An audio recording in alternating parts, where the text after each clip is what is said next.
Good morning and welcome to ETX Covered. I'm David Lippman. COVID-19 is spiking in Texas and across the country. And one local public health official says it's already worse than we've ever seen, with no slowdown in sight. The increase in cases began early in October. At the time, Texas was averaging approximately 3,000 new confirmed cases per day. But since then, the number has more than doubled, nearing 8,000 confirmed cases per day. The number of patients in Texas hospitals has nearly doubled as well. And some areas, such as El Paso, have seen their hospitals overwhelmed. The director of the Public Health Emergency Preparedness for Net Health says conditions are worse than the state data makes it appear because that ignores tens of thousands of positive cases. I spoke with Russell Hopkins earlier this week to talk about the public health response to the current surge of the coronavirus. Russell, just kind of tell me, as you're watching these number of cases go up, how are you feeling about the situation right now? I'm not feeling real good about it. The numbers take so long to reverse that we're essentially predicting a couple of weeks behind the actual situation. So the numbers are late. The prediction is 2 weeks into advance that without mitigation measures, the rise will continue. So we've not really clamped down on the basic message, the consistent message that we've had for the last 9 months of wash your hands, wear a mask, stay home as much as possible. Why do you think that message isn't getting through? I don't know. It was public health's hope that through education and science and service to others, that we would be able to communicate effectively that we're not here to close your business or force you to wear a mask, but the best thing to do to keep your business open and not have to social distance and cancel events and family gatherings is to wear that mask and wash your hands and stay at home. Are we seeing a change in the location where cases are most likely to spread these days? No, it still is a community mix. The spread is what we would classify as uncontrolled. Contact tracing has limited utility at this point, that because it is so widespread. It's in church, it's in our workplaces, our restaurants, our gas stations, where we move about in society, the virus is there to find us. So it does matter if you adhere to the message. You can blunt that rise and see things start to level off. And to demonstrate that, you can look back at July and August when we had a very precipitous rise, and we in public health could just observe on the street. More people were in masks, there were fewer cars. A lot of the message was picked up as it got worse. So we can hope that that will apply this time as we go past what we experienced in July and August. Do you think this spike's going to be? We're already there. Oh, we're already there. We're already there. In the graphics that we've provided, July and August see a particular spike, but those cases, if you remember, came in data dumps from labs who weren't reporting. And so it wasn't active cases that we had in August. A good portion of that cumulative case count rose based on people who were sick in April and May and tested then. So we are already past that. One of the things that we've done recently is to do a incident rate so that people can see the threat, and we use yellow, orange, and red color scheme to show what the threat is and how much risk you take by not following the mitigation measures. And so right now the rate in nearly all 7 of our counties is in the red, which is more than 35 cases per 100,000. So it's very high right now and going to be higher. All right. If I remember, just a couple weeks ago, like Smith and Henderson were in the 25 range, and many of the other counties were only in the teens. Correct. Yeah, and we have seen just by the peculiarities of reporting, last week's number actually went down. It trended down, but we had a very easy weekend where there was one case one day and 25, 30 the other day on that weekend, and so our rate went down. It still stayed in the orange risk category, but the district's trying to provide those graphics and visuals so that people can see from a lot of different sources and ways of thinking about the spread of this virus. So that 35 per 100,000 is calculated on a 7-day rolling rate that we show on our individual counties have that rate from the beginning. So you can see the trend line going up currently in all of our counties. So y'all opened up a new testing center at the Tyler Senior Center a few days ago. Are you hoping to get more testing locations around East Texas to figure out just how much spread there is? It is. We are trying to do that. We were funded for that purpose, and we're looking at several different platforms and locations for testing to occur. We are really excited about the antigen test, the Buy Next Now antigen test, which is $5.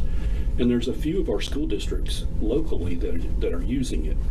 It literally has the potential to be that game changer that people talk about, in that churches could use it very easily. Determine, somebody came in and, I don't really feel that well. Hey, take this test and we'll know. And it gives you, the results in 15 minutes. So it's affordable. It's easily used. It takes virtually no training to understand how to use it. So testing is a big piece of the pie on suppression. COVID fatigue is something that we've talked a lot about, as people are just tired of hearing about how bad coronavirus is, Yes. and it's hard to blame them. But is there a way to break through the COVID fatigue? There is, and there's different levels of COVID fatigue, because it also includes exacerbation of ongoing pathologies like mental illness or diabetes. Anything that is stress related is going to flare up during this time. There's a lot of professional and clinical options for people to reach out and try to address those stressors, so they can do telemedicine, or if they have access to a physician or psychiatrist, whoever, they can reach out that way. But everybody is experiencing that fatigue. It comes in the dashed plans for Thanksgiving, that now your family is probably going to have to cancel these plans. That builds up, and so we see a reduction in the amount of time people can sleep, in the amount of work that gets done each day. So the health department really wants to lead in the future on how we address people's recovery and access to exercise and all those social determinants of health that we look at to determine how health outcomes are going to be improved. Coming up, the second half of my interview with Russell Hopkins, including his thoughts on how long it'll take to get back to normal and his tolerance for risk right now. Stay with us.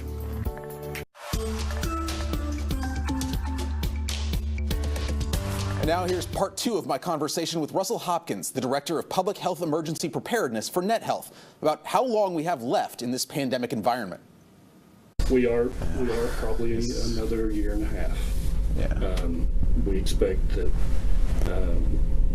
by March we will have a playbook on how to proceed with that recovery.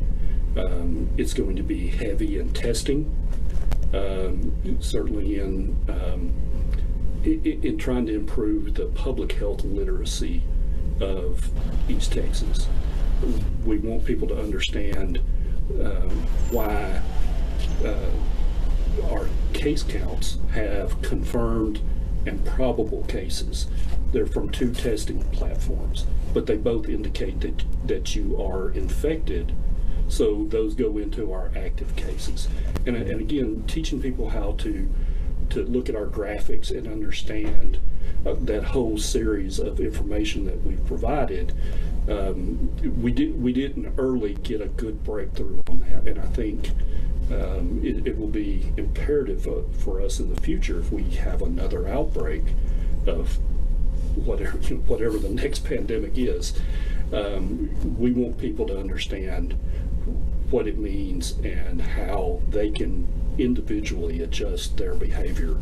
We've tried to make that easy and use a color-coded system. Currently, we don't have a green level. We don't want to indicate that it's, that you're free to do whatever you want, that there's no risk. So we've used yellow as our lowest level, orange is the mid-level, red is the highest risk. And today we are in the red. So if you saw that posted up, and it's being released once a week, you see that means, oh, you know what, maybe grocery delivery is the way to go for the next couple of weeks, or curbside restaurant. We want to keep all of our businesses open and everything, and they have done a tremendous job of figuring out how to do that safely for their individual businesses. So we want to encourage that to happen, but we want people to be informed that the risk has not gone away. It's actually risen up, and more mask wearing, less travel, less interactions with others is the way to blunt that curve and get back to normal. The numbers are such that you can get bogged down in trying to get in your mind, well, why are we seeing a bit of a decrease in ethnic minority hospitalization rates locally, but in other parts of the country it's going through the roof. We're not really sure about that. That's something we'll be looking into post-pandemic. That's what's driving El Paso and Lubbock and Amarillo. And Right. Yeah. Deaths and hospitalizations particularly have hit our minority communities the hardest. And it's true here too, but not to the extent that other locations across the country have. So we'll be doing surveys and assessments of the public post-pandemic, and then marrying that up with our contact tracing data and other things to kind of get a feel of, well, if that's a valid statistical occurrence, then why did it happen and how can we improve upon it? So we're always looking to close whatever disaster or emergency that we're working. We're always looking to close that out as soon as it happens. So we have to think about, where's all that data going to go? But day to day, there's a fairly simple routine that we do here. We look at the numbers and then, okay, I really have to clamp down on where am I going to get my chicken strips tonight. Mm-hmm. Am I going to go in or am I going to go through the drive-through? Yeah. And right now it should be drive-through.